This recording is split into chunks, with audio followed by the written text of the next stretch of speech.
A cold case dating back nearly a half-century appears to have been cracked this week. They've shed tears, they've had sleepless nights, hoping one day an arrest would be made, and finally yesterday it was made. Lindy Sue Biechler was 19 when her life was brutally taken away from her 46 years ago in the sanctity of her own home. Several family members were in the courtroom as he pled guilty to charges of third-degree murder, aggravated assault, and burglary. A warning to our viewers. What you are about to watch is a true story. The following program contains content that some viewers may find disturbing. Viewer discretion is strongly advised. He had 9 grandchildren, returned a lost wallet once, and a woman wrote a letter to the local paper about it. "The world needs more people like this," she wrote. He lived in the same county for 47 years, same state, same roads. He drove past the apartment building on Kloss Drive more times than anyone will ever be able to count. Nobody knocked on his door, not once, not in 47 years. But the 19-year-old he left on that floor in December 1975 never got a second anniversary. Tell us where you are watching from. We want to know how far this goes, because it began with a 19-year-old newlywed on a Friday evening in December 1975 and ended with a coffee cup and a name that took 47 years to surface. Lindy Sue Biechler was 19 years old and lived in Manor Township, Lancaster County, Pennsylvania. Her parents had divorced when she was younger. She worked at a flower shop. She had been married to Philip Beckler for 14 months. Past their first anniversary, the marriage had found its footing. She was already pushing Philip to go back to college to become an art teacher. Philip would say later that he had been pleased and surprised that a girl like Lindy had found him interesting at all. She wanted to open her own flower shop one day. For weeks before December 5th, she had been telling friends and family she felt she was being stalked. She would see a figure at the sliding glass door of their first-floor apartment, and as a result didn't like being home alone. She said it out loud.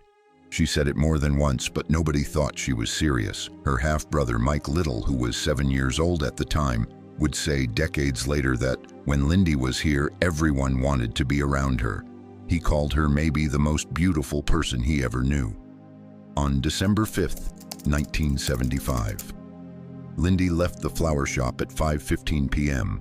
She stopped at Philip's workplace to collect his paycheck. She cashed both their checks at the bank and moved to John Herr's Village Market, where she filled 4 bags with $46 worth of groceries and then drove home to 104 Kloss. She arrived home between 6:45 and 7:05 p.m.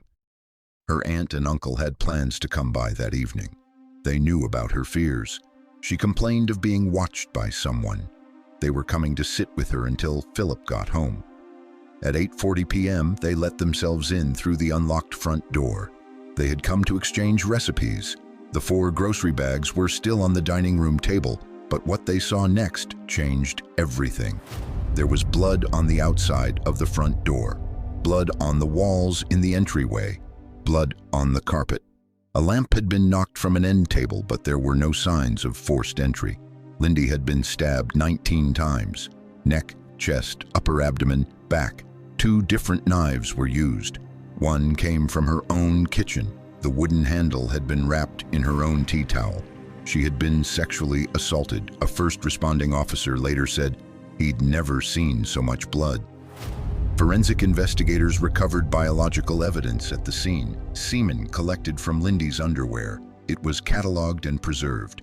In 1975, there was no DNA database, no system to convert biological material into a name. The science did not exist yet. They preserved it anyway because evidence is only useless until science catches up to it.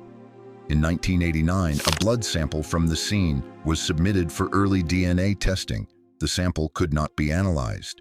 In 1997, the preserved semen evidence was submitted for DNA analysis. A male profile was obtained. In 2000, that profile was entered into CODIS, the FBI's national DNA database. No match came back. The profile sat there, but the file stayed open. Police interviewed 100 people in the first 5 days. Philip and all family members were cleared immediately. In the years that followed, that number climbed to 250 and then 300 interviews. Every lead was run, every lead closed. In 1982, investigators looked at Gerald Eugene Stano, a convicted mass murderer in Florida, who claimed to have killed 37 women. His father had lived in East Hempfield Township at the time of Lindy's murder. Police circulated his photographs. Nobody recognized him. Another dead end. The CODIS profile matched nothing, while investigators ran their 300th interview and found nothing. A man whose name had never appeared on a single offenders list, who had never received a knock on his door, was living freely in Lancaster County, building a life, raising children, going to work, coming home. Mike Little was no longer 7 years old. He had joined the U.S. Navy, and when the official investigation ran out of momentum, he decided that did not mean the case was over. He connected with Vince Marak, whose sister Christy had been murdered in Lancaster County in 1992, another unsolved case at the time. Together they funded a billboard on Route 30, facing thousands of westbound motorists every day, with Lindy and Christy's faces and a question that reads, "Do you know who murdered is? If you do, please help us and share what you know." And then a phone number for tips. Mike said he feels that the murderer is still alive and well in Lancaster, and also feels that the murder is solvable. He was right about both. In December 1976, Lindy's family found her tombstone at Bohm's United Methodist Church vandalized, sprayed with red paint, chipped and nicked. But they didn't find the vandal. On January 5, 1977, Manor Township police received a letter marked urgent, written as if from the man who had stabbed her and defaced her grave. Police considered it a hoax and did not publish it. They sat on it for 23 years. When they released it publicly in December 2000, an FBI behavioral specialist concluded the writer likely had an indirect role, not the killer, but someone close enough to know. The letter answered nothing. It only confirmed that someone had been watching the case closely enough to write about it. In June 2006, Lancaster County detectives brought the case to the Vidocq Society, 50 crime experts who convene monthly in Philadelphia to hear unsolved cases. They offered their analysis. The case stayed open. In July 2018, Philip Beckler got the news that DNA technology had been used to arrest a man for the 1992 murder of Christy Marak, the same case Mike Little had put his name on a billboard for. Philip said publicly that he wondered whether the same science could find who killed his wife. He was asking 43 years after losing her. Every case on this channel is built from real stories, real testimonies, real lives, and it takes days. Hit like and subscribe to keep us digging. In December 2020, Lancaster County DA's office sent the preserved evidence to Parabon Nanolabs for genetic genealogy analysis. The lead researcher was C.C. Moore, the same forensic genealogist who had helped identify the Golden State Killer in 2018. Standard genealogy returned only distant matches. Moore went further. She analyzed the DNA profile for geographic ancestry, not just family connections, but the specific region the killer's family came from. The profile pointed to a man whose entire family tree traced to a single village, Gasparina, Calabria, southern Italy, with a population of just over 2,000. Approximately 2,300 people of Italian ancestry were living in Lancaster County in 1975. More narrowed by age, gender, and village of origin. Not just Italian, but Gasparina specifically. She cross-referenced court records, newspaper archives, and address histories. One name fit every variable. All 4 grandparents are from Gasparina, the right age, the right gender, and one detail that 47 years of investigation had never surfaced. He had lived at 104 Kloss Drive, the same 4-unit building as Lindy and Philip Beechler, not the same complex, the same building, 4 units. Moore passed the name to Lancaster County detectives. On February 11, 2022, investigators followed their suspect to Philadelphia International Airport. Before sunrise, he was at a coffee shop with his wife and another couple, waiting on an early flight. They watched him sit. They watched him drink his coffee. They watched him stand up and drop the cup in a trash can. Then they moved. It is finally time to confirm what C.C. Moore said. The cup went to DNA Labs International. In April 2022, the result came back. The DNA on that coffee cup matched the semen collected from 104 Kloss Drive in December 1975.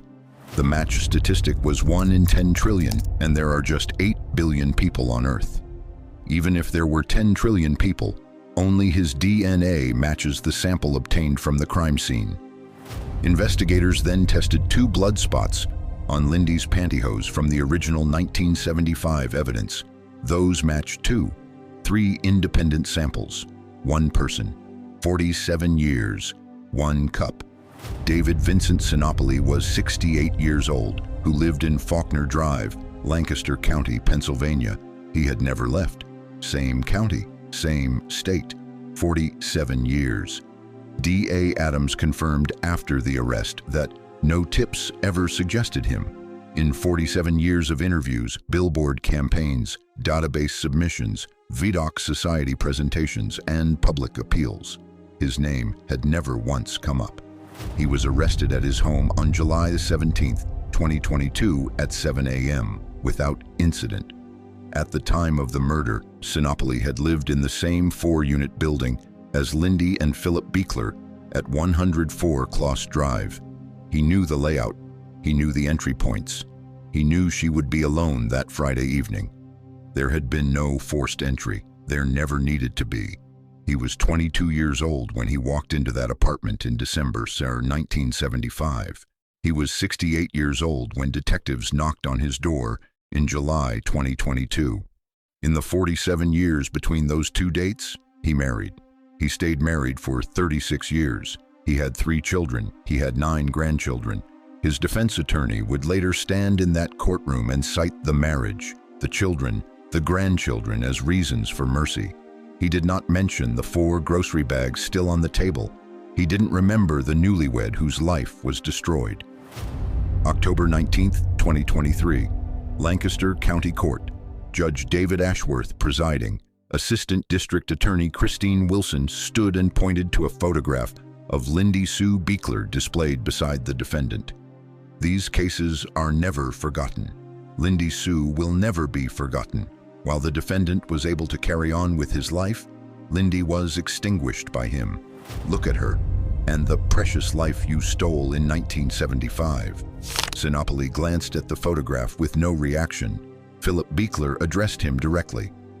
David Sinopoli, you took a huge part of my life from me and caused an extraordinary amount of pain and suffering for so many people.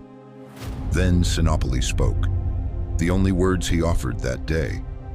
I'd just like to apologize to everyone, including my wife. He dabbed his eyes with a tissue as he said it. His wife. Not Lindy's family, not Philip, not Mike Little, not the aunt and uncle who let themselves through that unlocked door and found what they found. His wife came first. The court noted it and moved on. Judge Ashworth sentenced David Sinopoli to 25 to 50 years, the maximum available under 1975 sentencing guidelines. He also ordered Sinopoli to pay $25,210 in prosecution costs. At 69 years old, the judge noted, it was essentially a life sentence. He will die in prison. The investigators who processed 104 Kloss Drive on December 5, 1975, preserved the biological evidence without knowing what it would eventually become. No database, no profile system, no mechanism to turn what they collected into a name. They preserved it anyway. That decision made by people who would not live to see what it produced is the reason 2022 was possible.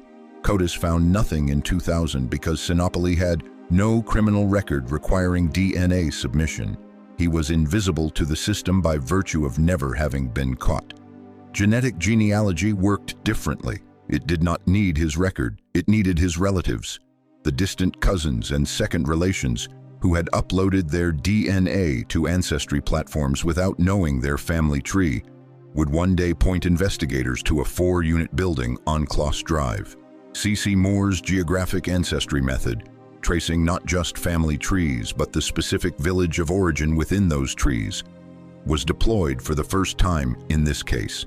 It has since been used successfully in others. The method that ended 47 years began here. Sinopolis' attorney asked the court for consideration. 36 years of marriage, 3 children, 9 grandchildren. The court heard it, then sentenced him to the maximum under the law. Lindy Sue Biechler was 19 years old. She spent her last day tying satin ribbons around poinsettias. She wanted to open a flower shop. She was pushing her husband toward a future she had already mapped out for both of them. She named a fear that nobody could locate, weeks before it arrived. She should be 68 years old today. Mike Little was 7 when he lost her. He grew up and put her face on a billboard on Route 30 because the system had run out of road and he had not. Philip Beckler asked in 2018 whether the science could still find who did this.